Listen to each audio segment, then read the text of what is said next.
It's all about humanity.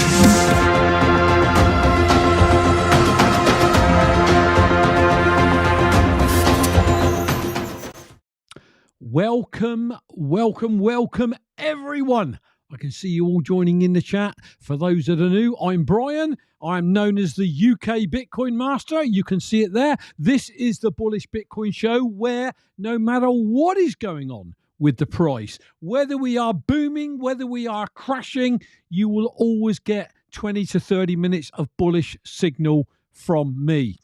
If that's what you're looking for, join us every Monday, every Thursday, 6 p.m. UK time, and I'll do my best to keep your strong hand, help you build the strong hand, inspire you to get down the rabbit hole if you're brand new, and everything else Bitcoin related. Today is Thursday, the 20th of November, 2025, and without a shadow of a doubt, strong hand. You need a Bitcoin strong hand right now. I wouldn't mind betting there are many people, and they'll never admit it, that are crapping their pants because of what's going on with this Bitcoin price. I'm here to tell you it is not a nice feeling when the price goes down. But if you want the upside potential, you have to put up with the volatility. So if you cannot stand the heat, get out of the kitchen, is what they say.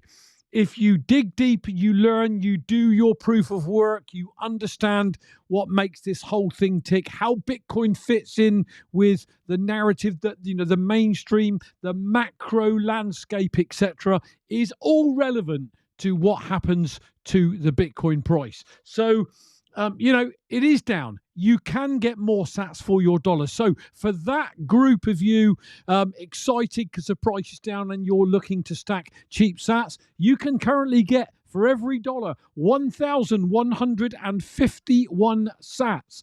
That was under 1,000 a week or so ago. Now, that said, I've been in Bitcoin since just before mid 2017. I saw the blow off top to 20k. I saw it roll down the other side to 3,000 odd. I lived through the 2021 double top, and then when everyone thought it was going higher, we went into a bear market. I've lived through the crash of COVID-19. I've lived through the crash in 2022 with FTX and BlockFi and Celsius and all that other garbage.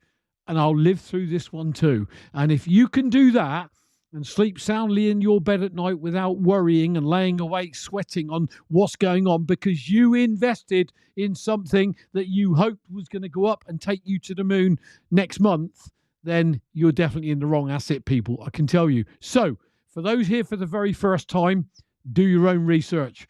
Only get into this if you feel you can learn and then stomach the volatility that is Bitcoin, because you are going to need to be able to stomach that. We're currently at $86,908. We are where are we? 126, 26, $40,000 off the high of early October, would you believe? So some are calling for a bear market. I don't know. I'm not clever enough to know if this is a bull or if it's a bear. I'm not clever enough to know if this 30+% drop is just a correction and then we resume the bull market. I don't know that. None of us know that. None of us can see into tomorrow. So therefore, you've literally got to do the proof of work, people. I would encourage you all to follow me somewhere else. My channel's been taken down once already. It could go again for no reason. YouTube are mad. So if you go into the show notes, you'll find a link that's a load of blurb, HTTPS and link tree. Excuse me. That will take you here where you can follow me somewhere else. This is going out live as we speak on Rumble, UKBitcoinMaster 1. On Rumble. It will also go out if this was taken down on my backup YouTube channel, UK Bitcoiner. So why not follow me there just in case? Shout out to show sponsor number 1. It is a holiday company here in the UK. They are not a Bitcoin mining company. They are not a company selling Bitcoin, trying to get you onto their platform. This is just a guy in the UK who is a Bitcoiner, been down the rabbit hole since 2017. He's got a great holiday company because he loves Bitcoin so much. People can pay him in Bitcoin. 200 properties around that in Exmoor National Park in the West Country of the UK. Something for everyone. I won't labour the point. Go check it out. Show them a bit of love. Scan the QR code or click the link in the show note. And as you can see, you can pay there in many ways. So back to me.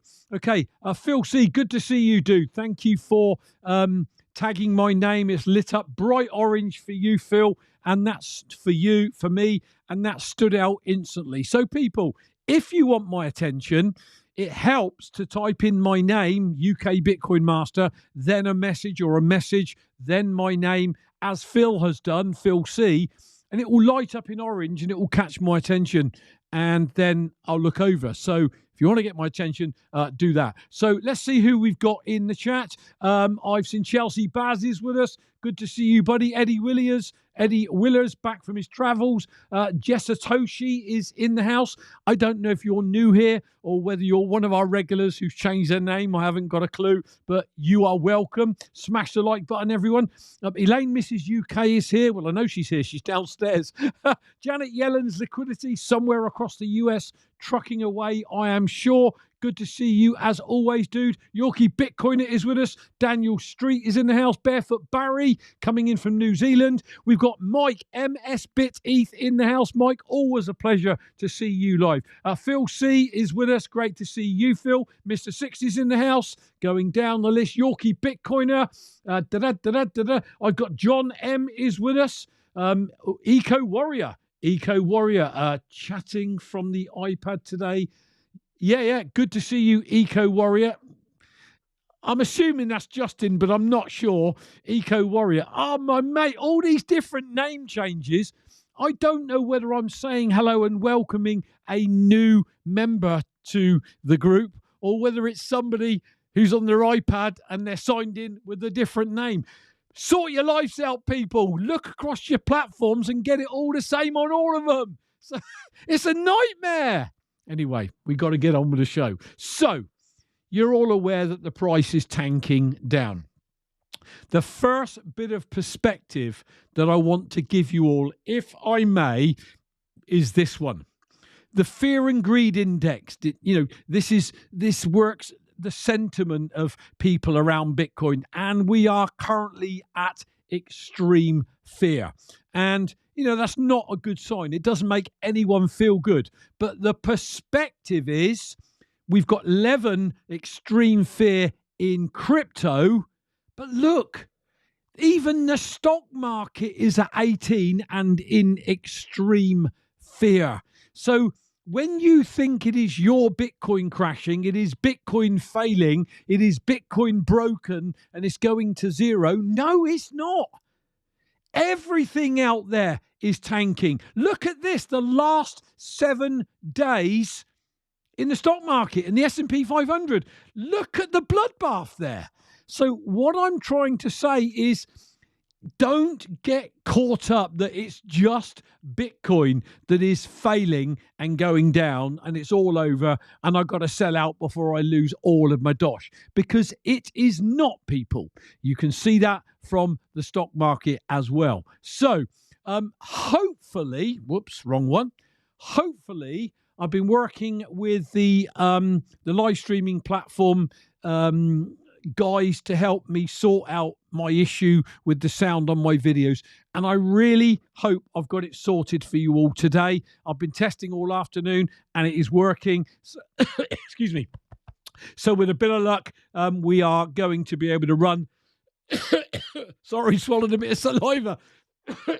Hopefully we're going to be able to run a couple of videos. So what am I going to cover today? Okay, what I'm going to try and do is help you, and that is you that doesn't understand it like I do, and others that are more seasoned in the chat. For those that are really worrying and panicking about all this, I'm going to try and help you like I help myself to stay calm by touching on some of the content creators that I follow. Now, I might get a bar and a hiss and a boo and everything when I say what I'm about to say. But one of the shows that I watch every Monday at 2 p.m. UK time is Scott Melker's The Wolf of All Streets. Now, yeah, he can be a bit of a crap coiner as well. Okay, but let me tell you why I watch it. Number one, A, I've had this guy on my show, and B, he talks such common sense to me. James Lavish is always on there. You've got Dave Weisberger is always on there, who really beats the drum about Bitcoin. On the other side of it, you've got Bloomberg OG Mike McGlone, constantly beating the drum that Bitcoin's going to lose a zero and it's going back to 10K. And I can't say it is or it isn't. I'm just telling you what's going on. Okay. And I watch their Macro Monday every week, along with Jack Mallers' Mailbag Monday as well. That's Tuesday morning because it's too late for me. And I gained so much information from those two podcasts because it is fundamentally a Bitcoin show, The Wolf of All Street's Macro Monday, but of course it introduces what's going on out there in the markets with Mike McGlone, and I find it fascinating, and that is better to me than a lot of people hollering and screaming and jumping up and down that, yeah, everything's all right, we're going to take them all down, because the reality is maybe we are going to take them all down, but I don't think I'm going to see that in my lifetime. And I'm starting to realise that this thing cannot keep on rolling forward without those big institutions and nation state actors in the game with us. That's where I'm at on my Bitcoin journey. John M., good to see you. Vinny Rondo is with us. Yep. Just want to make sure everyone gets a shout out. Ricardo Films is in the house. Good to see you. Right. So the first clip from this Wolf of All Street's Macro Monday comes from James Lavish, and I really do like what James has to say in terms of a Bitcoiner that's got his feet firmly on the ground. And he says Bitcoin is liquid 24/7, 365. So in a crisis, it is the one thing that they can sell immediately, even over the weekends and throughout the evenings. And what he's surprised about is the absolute massive, humongous amounts of OGs that are selling out, and that seems absolutely relentless. You can hear it from his own words in a moment. He said it's absolutely relentless. Now, he also caveats that by saying, look, these OGs, and I class myself as an OG heading for 9 years in Bitcoin, but we're talking of those that have been in maybe 12, 15-year OGs. These are OGs that maybe bought for $100, $200, and now all of a sudden they're multi-millionaires or even billionaires.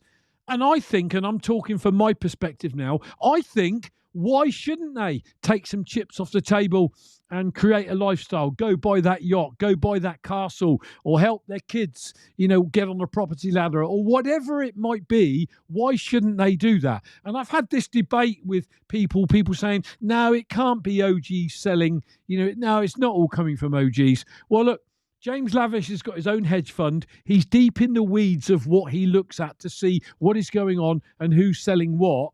And he's pretty convinced that these OGs are selling relentlessly. So let's play this first clip from James Lavish and just hear what he's got to say. It's a couple of minutes. If you're looking at Bitcoin and wondering what the heck is going on, it's not rocket science to see this have risk taken off the table on the weekend in a name like Bitcoin, because there's large holding in it, and you can raise a lot of liquidity in it really quickly at a time when the rest of the markets are closed. Like nothing's open. Yep. And Bitcoin's trading all weekend. It's not a surprise. So it's nothing that we haven't seen before. To Mike's point, look, Bitcoin has drawn down 25% from the peak already. It's 30 now. And does that shock me? No, of course not. We've said it could draw back to 100,000. Now that it's under 100,000, that's a little bit surprising for this time of year. But again, like Dave said, it's not surprising for people to be doing window dressing and moving their portfolios around this time of year. It would be surprising if they weren't. So that's just the way that Wall Street operates. I guess what really does surprise me more is, and I didn't expect quite the sheer amount of selling we've been seeing, is just the absolute massive amount of old coin selling.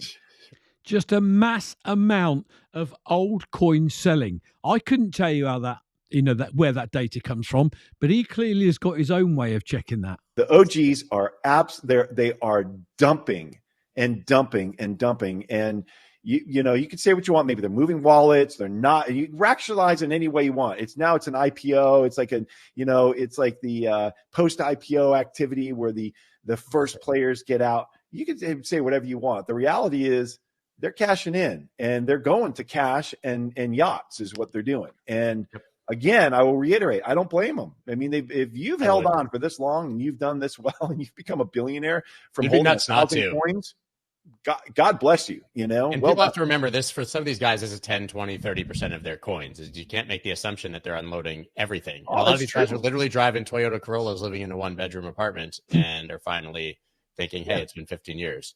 Let's go. I said this to Matt Hogan yesterday, though, and I've said it repeatedly, James, is just exactly what you did. I'm surprised they have so much, and I'm surprised they continue to just keep going. It's unload. Ceases to amaze me how much supply there is in the market. I honestly think that, and look, they were far more sophisticated in their understanding of Bitcoin than I ever was. But I would guess that a lot of them are not sophisticated investors and are just like, I want to now get out. I've held on this long, and they've done better than any Wall Street, executive in the history of Wall Street. And so well done. But, I think a lot of them had in their mind 100,000. They're going to ride this cycle as far as they can. And they think, well, it's a 4-year cycle. It's over. It hit 125. It's done. And I'm going to cash out anywhere between 100 and 125,000 is good enough for me because I made $1 billion, whatever it is. Look, and I can't say whether James Lavish is right or wrong, but to me, that makes a whole bunch of sense. You've got to understand. When we come on to a clip from Dave Weisberger a little bit later, he makes the argument that the older coins will move to newer hands. So there's this movement taking place, which again makes total sense to me. I've also seen, was it Yorkie put it in the chat? The US government has been closed down. So liquidity's dried up. But of course, the liquidity tap will be turned back on at some point. So there are so many reasons that could be pushing this price down. The OG selling, the US government being closed down for over a month, and, the TGA, the Treasury, whatever it is, building up, and, stuff that I listen to and I take on board, but I don't know how to convey it back to you, my audience, because I'm just a regular guy. But I do enough following podcasts to give myself peace of mind that even though the price is tanking downwards, we've seen this playbook before, and it is, oh God, freaking itchy eye. Sorry, everyone. We've seen this playbook before, and the worst thing you can do is sell now thinking that it's going to keep capitulating, and then all of a sudden in a heartbeat it does a U-turn and pile drives the other way. So just keep all this in mind. I'm just trying to steer you in the right direction, but again, what the heck do I know? So this next clip is James again. And here's an interesting thing he's talking about. He's talking about the data points that we've got in Bitcoin. There's only 3 or 4 of them. And there's just simply not enough data points to say, yep, the 4-year cycle's still continuing. Yep, the 4-year cycle is over. When you look at traditional finance, they've got hundreds and thousands of different data points because of the amount of centuries that finance has been going. So what he's saying in this clip is you've got to try and work out where Bitcoin is going, and those 3 or 4 data points, they just aren't enough. He feels the 4-year cycle is actually dead, but he says the rewards coming from mining plus the halvings don't make any sense anymore. And he goes into his theory, amongst many others out there, and where he feels it is all going. So let's listen to this final clip from James Lavish. We have 3 or 4 data points in Bitcoin. Like literally, we can't just keep looking at these charts and saying, oh, it's a 4-year cycle. It's 4 years. The 4-year cycle in my mind is dead. I don't see this under a 4-year cycle anymore. It's not driven by the halving and the reward that's coming from mining anymore. It just doesn't make any sense. That does not make sense to me. What does make sense is it to be on more of a 4-year cycle because of political noise or adoption or political hate. That it does make sense to me. Antagonism from the Biden administration was real. The adoption from the Trump administration, well, we saw a large benefit from that right after the election that we've talked about. It went from 65,000 to 100,000 in a nanosecond. And so we have seen it gone up 50% from that. Real support from Trump administration. Well, you're seeing it behind the scenes because of things like a lot of different things have happened on the regulatory front, which have been positive. It's not from Trump; it's from the whole, the whole Republican, Congress and all of that, and more support in that in the conservative side. So you're going to start seeing banks adopting it, like we've been seeing. JP Morgan is doing. They're coming up with products and lending products and collateralized products, and other banks are following suit, Morgan Stanley, and you're going to start seeing more and more and more banks doing this. Have we seen the benefit in the price? No. We saw the benefit in the price from ETFs and a lot of adoption from smaller institutions.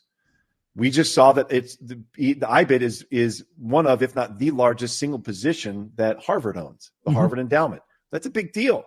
That's not like we can't just ignore these things. But what is surprising with all of that positive momentum and all the positive developments, again, is just the sheer amount of selling that's coming from the old coins. And until that's done, we're going to continue like this. So expect more volatility, expect potentially more downside, but equally expect the unexpected, because in a heartbeat, Bitcoin could turn and go the other way and you're out of your position because you think you're going to buy in lower. Don't fall for that trap, people. These guys that I'm bringing to you on these live streams, they are way more qualified to talk about this stuff than I ever am. So as I've always said, I use their experience, their knowledge of markets to help you guys to know that all I'm trying to do is to help you see that this is your best upside asymmetric opportunity, probably the best opportunity for the regular common guy in human history. Don't miss it. Keep stacking. Whilst it's on sale at 1,149 sats per coin, why not mop some up and then see this thing go the other way at some point and you got cheap sats today, is all I would say. Quickly moving on, very quickly, if you're not on the Orange Pill app, now known as the Club Orange app, I'm telling you, it is worth trying it out, people, even for a 1-month trial. Because, look, you've got Samson Mowers on there you could connect with. You've got Natalie Brunel is on there. Tone Vay's in the middle at the bottom. These are massive players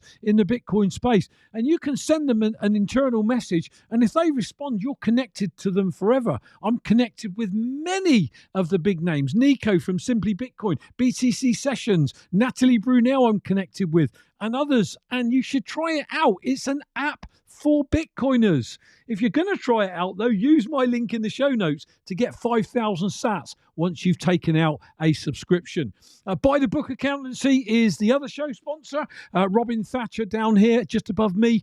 He heads up By the Book Accountancy. It also goes by the name of Crypto Tax Help, and he helps Britons navigate the shark-infested waters that are HMRC. And with everything galloping towards us in January and all the changes coming, you might want to consider booking a 30-minute session with him just to make sure you've got all your ducks in a row. And if you do that, please tell him you came through my live show. I'd greatly appreciate it.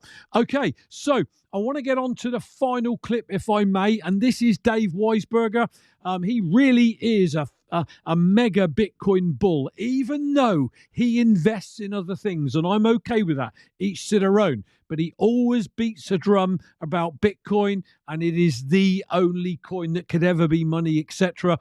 And in this clip, he talks about how we need to do the math on this thing. He talks about the amount of Bitcoin held by OGs and how that needs to shift if Bitcoin is to carry on this upwards trajectory. He also talks about 100K per coin is a very significant number, as in his words in this clip. It sets people up for life, and they see that as a pivotal moment, as James was talking about, to maybe get out and take some lifestyle chips off the table. Let's have a listen to Dave Weisberger. You got to do some math. For Bitcoin to become the global, to replace gold, or at least make inroads on gold, gold is held incredibly widely, right? Gold is held by central banks. Gold is held by pools of capital. Gold is held by individuals. It's the way for wealth building in India, via, whatever gold. But gold is in the financial system. Bitcoin was 70% in the hands of a bunch of people who were outside the financial system, several years ago. Until that number shrinks to 10, 15, 20%, Bitcoin can't approach gold. It literally can't. The numbers don't work. And so you need to have distribution phases. We did see a fairly sizable distribution phase in 2021, or is it 2022? I get confused. After Paul Tudor Jones made his point, around 10,000, there was a very sizable distribution phase where the market, Paul Tudor Jones said this, other hedge funds started talking about it. People like me managed to finally get my retirement fund put into Bitcoin. And from the day that he made his statement, for 5 months, it did nothing. It dropped a little below, it went a little above, it dropped a little below, it stayed there. And 5-6 months later, it started that epic run. And it started very slowly on the epic run. It went from 10,000 to 12 to 14,000, over a couple of months. And then, the selling stopped completely, and whoosh, we saw massive exuberance at the end of that, a huge speculative, impulse, kind of the same thing we saw with silver over the last, over the summer. And, the difference is there was just less selling. Once the selling stopped, and people say, oh, you know what, I'm going to wait for the next round number, which is 100,000. All of a sudden there was no coins, whoosh. Now, am I saying that's going to repeat? Yes, it's going to repeat. Is it going to look exactly the same? No, of course not. But you're in that period. The difference is 100,000 is a really meaningful number because it effectively sets people up for life as opposed to making them feel happy. There's a difference. So if you owned 1,000 Bitcoin at 10,000, that's a lot of money. At 100,000, that's game over. I don't have to work again. Yeah, you see. So for me, I'm not speaking for you lot. For me, it is zooming out and trying to learn more about everything surrounding Bitcoin that affects Bitcoin. You can't just live in this bubble, this echo chamber, and shut the rest of the world out, because what goes on in the financial system of the rest of the world actually affects what happens to the price of Bitcoin. As I showed you at the top of the show, there's just blood everywhere in the streets in the S&P 500. It is not just Bitcoin. So hopefully some of this will resonate with some of you. It will help some of you to realize you've got to, open your mind up a little bit to everything that's going on and learn a little bit about it. Look, I left school at 15 with nothing because I hated school. I hated learning. I get into Bitcoin and I'm so deep down the rabbit hole, I'm trying to learn as an old OG boomer, and it hurts my head, but I keep pushing on and I keep pushing on and I keep trying to learn a bit more and I keep trying to learn a bit more. But it's slow growth for me, but I'm trying, if that makes sense. Here's somebody that is just never going to get it no matter what we try and do, and that is this guy. He says it has got no future. You know what? I don't think his tweets are going to weather well, but we've got to zoom out for when. Let him have his day in the sun. It's okay. He can have his day in the sun. But, he's very selective about when he tweets about what is going on with Bitcoin. Here's just one more I came across that I added earlier today because it is breaking news. A new strategic Bitcoin reserve bill was just introduced in Congress. The bill will allow taxes to be paid in Bitcoin exempt from capital gains. This is absolutely game-changing, said Pete Rizzo. Now, I don't know enough about this. I haven't corroborated any of it. All I'm saying is, this appears to be some big news. I don't think it's a big enough catalyst to move Bitcoin in the direction we want it to go. But you know what? We can't change any of that. I'm just bringing you what is breaking in the news. Okay, now, for some reason, there we go, I've lost my last one. So that's it. I'm going to bring you back to my quote of the day because I do love quotes. And this one is quite relevant, is it not? Tough times don't last, but tough people do. So are you a tough, strong Bitcoin hander? Because I am. You know, I don't like seeing the price tank like it is, but I'm still a strong hand Bitcoiner. And the only thing for me is I just don't have any spare dry powder to mop up these flipping dips. And I wish I did, but I don't. Okay, if you want to support the channel, and I don't expect it, there are 3 Sats addresses if you want to drop a few Sats. They're all live right now. You can scan them all and just drop 5 Sats, 10 Sats, no Sats, or don't even bother because I don't expect it because the show's not monetized. But we're on the half an hour mark. Thank you, everyone, for joining me. I can see over double the amount of viewers than I have likes. Can I implore you, if you haven't hit the like button, please do, because in these turbulent times, us content creators need every like we can get. It's hard enough getting traction out there right now. So I asked you, if you haven't already, please hit that like button on your way out. Please consider subscribing if you're new to the channel. I go live every Monday and every Thursday at 6 p.m. UK time.